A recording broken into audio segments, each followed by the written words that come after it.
Hostel నుంచి ఇంటికొచ్చిన పిల్లలకు ఏమీ చేయకుండా ఊరుకుంటామా? అసలుకు తల్లి మనసు ఒప్పుకుంటుందా? హలో అండి, ఎలా ఉన్నారు? అందరూ బాగున్నారా? బాగుండాలని కోరుకుంటూ ఇవాళ వీడియో అయితే షేర్ చేస్తున్నానండి. ఇవాళ మా పిల్లలు అయితే ఇంటికి వచ్చినారు హోమ్ సిక్ అని హాస్టల్ నుంచి. వాళ్ళ కోసమని అక్కడ ఏం తింటున్నారో ఏం కథనో మన తల్లి మనసు ఊరుకోదు కదా. వాళ్ళకి ఏదో ఒకటి చేసి పెట్టాలన్న ఉద్దేశంతో అయితే నేను ఈరోజు టిఫిన్ కిందకి పొంగలి మరియు అలసందల వడలు అనేది చేస్తున్నానండి. ఈ అలచందలను రాత్రే నానబెట్టుకున్నాను. మళ్ళీ తర్వాత వీటిని బాగా వాష్ చేసి మిక్సీ జార్లోకి తీసుకొని కారానికి సరిపడా పచ్చిమిరపకాయలు, అల్లము, జీలకర్ర వేసుకొని గ్రైండ్ పట్టుకోవాలండి. నీళ్లు వేయకుండా గ్రైండ్ పట్టుకోవాలి. వడలు చేస్తున్నాం కాబట్టి, లేదంటే నూనె పీల్చేస్తుంది. పిండి యొక్క కన్సిస్టెన్సీ చూడండి, ఆ విధంగానే ఉండాలి. మళ్ళీ అందులో కొన్ని పచ్చిమిరపకాయల ముక్కలు, ఆనియన్స్ ముక్కలు బాగా అలా నలిపి వేసుకోవాలి. అప్పుడే బాగుంటుంది అన్నమాట. ఆ నీటితోనే మనకు పిండి కన్సిస్టెన్సీ అనేది ఇంకా బాగా వస్తుంది. అందులో తగినంత జీలకర్ర, ఉప్పు, కరివేపాకు కూడా వేసుకొని మొత్తం బాగా కలుపుకోవాలండి. ఆ తర్వాత నాకు కొంచెం దీనిలో పసుపు వేస్తే బాగుంటుంది అనుకొని మళ్ళీ కొంచెం పసుపు వేసి బాగా మిక్స్ చేసుకుంటున్నాను. ఇవి చాలా బాగుంటాయండి. ఇవి అస్సలకు చిన్న పిల్లల నుంచి పెద్దవాళ్ళ వరకు కూడా చాలా ఇష్టంగా తింటారనమాట. మా ఇంట్లో అయితే వారానికి 1-2 సార్లన్నా నేను చేస్తూ ఉంటాను. అంటే 15 రోజులకు ఒక 2 సార్లు అనుకోండి. ఆ విధంగా చేసుకుంటానండి. అందరికీ చాలా ఇష్టం. ఇవి ఎలా చెయ్యి ఫస్ట్ చేసిన వారైనా, ఎక్స్పీరియన్స్ ఉండి చేసిన వారైనా చాలా బాగా చేస్తారండి. ఆ తర్వాత పొంగలి చేసుకోవాలి కదా. ఒక గ్లాస్ బియ్యం పోసుకున్నాను. తర్వాత అందులో పెసరపప్పును అనేది ఈ విధంగా వేయించుకుంటున్నానండి.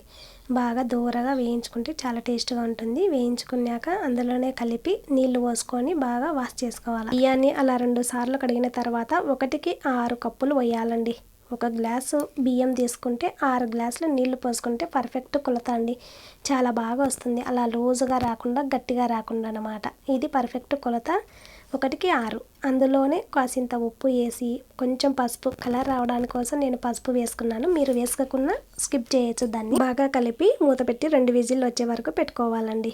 నేనైతే ఇక్కడ సాంబారు, చట్నీ అనేది ముందుగానే ప్రిపేర్ చేశానండి. టైం లేదు, అసలు లేట్ అయిపోతుంది ఇవన్నీ చేస్తాను. కానీ నేను సాంబార్ అయితే ముందుగానే తయారు చేసి పెట్టుకున్నాను. ఆ తర్వాత ఇందులో చట్నీ కూడా తయారు చేసి పెట్టుకున్నాను. ఆ 2 చూపించలేదు, ఎప్పుడైనా చూపిస్తాను. పప్పులు, బుడ్డలిత్తనాలు, పచ్చిమిరపకాయలు వేసి బాగా కొంచెం నూనె వేసి మగ్గించుకొని మిక్సీ పట్టుకుంటే పప్పుల చట్నీ అనేది రెడీ అవుతుంది. ఇది అందరికీ తెలుసులేండి. అంతలోపు నా యొక్క పొంగలి కూడా తయారైంది అనమాట. వాటిలోకి పోపు పెట్టుకోవాలా కదా.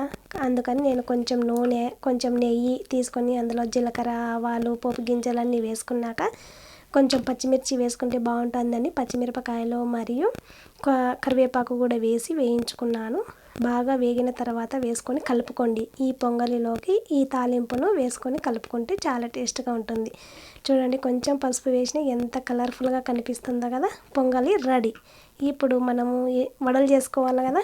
అలచంద వడలు చూడండి, నేను ఏం నీరు వేయకున్నా కానీ ఆ యొక్క ఆనియన్ నీరుకే అలా అయిపోయిందనమాట. అయినా చాలా బాగా వచ్చినాయి. ఏం జోరుగా అనేది కాలేదు. అలాగే ఉండాలండి. ఆ విధంగా అన్నిటిని మళ్ళీ ఒకసారి కలుపుకొని వేడి నూనెలో వేయించుకుంటున్నాను. నూనె కూడా ముందుగానే వేడైపోయింది. అలా ఒకదాని తర్వాత ఒకటి వేసుకొని మీడియం ఫ్లేమ్లో కాల్చుకోండి. హై ఫ్లేమ్లో పెడితే అవి తొందరగా మాడిపోతాయి. ఫస్ట్ వేసినది తొందరగా మాడిపోయే అవకాశం ఉంటుంది కాబట్టి మీడియం ఫ్లేమ్లో పెట్టుకొని అన్నీ దూరగా వేయించుకోండి. ఆ విధంగా వేగుతూ ఉంటుంటాయి. అవి చాలా బాగా వస్తాయండి. మా ఇంట్లో అందరికీ చాలా ఇష్టం. మీకు కూడా ఇష్టమవుతుంది. ఒకసారి ట్రై చేసి తినండి. ఇది చాలామంది చేసుకొని తింటుంటారులే. అది మినప వడల కన్నా ఈ వడలు ఇంకా టేస్ట్గా ఉంటాయండి. అలా ఎర్రగా వేయించుకోవాలి. ఎంత బాగా వేగుతున్నాయో కదా. అన్ని వాయిలు అలాగనే వేయించుకోవాలండి. ఒక పక్క నేను ఇవి వేయించుతామంటే ఓ పక్క ప్లేట్ అనేది ఖాళీ అయిపోతూ ఉందండి. వేస్తుంటే తింటున్నారు. అంత రుచిగా ఉంటాయి అన్నమాట. ఎప్పుడూ తినంది కూడా పిల్లలు బాగా ఇష్టంగా తింటారండి. మీరు కూడా ఒకసారి ట్రై చేయండి. అందులో హాస్టల్లో పిల్లలు ఉంటారు, ఫుడ్ సరిగ్గా తింటున్నారో లేదో అని మనం బాధపడుతూ ఉంటాం కదా. ఇట్లా ఒకసారి ఆయిల్ ఫుడ్ ఇవ్వండి, ఏం కాదు. కానీ ఇలా మీరు కూడా ఒకసారి పొంగల్లోకి అలచందల వడలు చేసి చూడండి. కాంబినేషన్గా చాలా బాగుంటుంది. కామెంట్ కూడా చేయండి ఎలా వచ్చింది అనేది. మేమైతే వీటిని అలచందలు అంటారు. కొన్ని ప్రాంతాలలో బొబ్బర్లు అని కూడా అంటారు. ప్రాంతాన్ని బట్టి కొన్ని పేర్లు మారుతూ ఉంటాయి.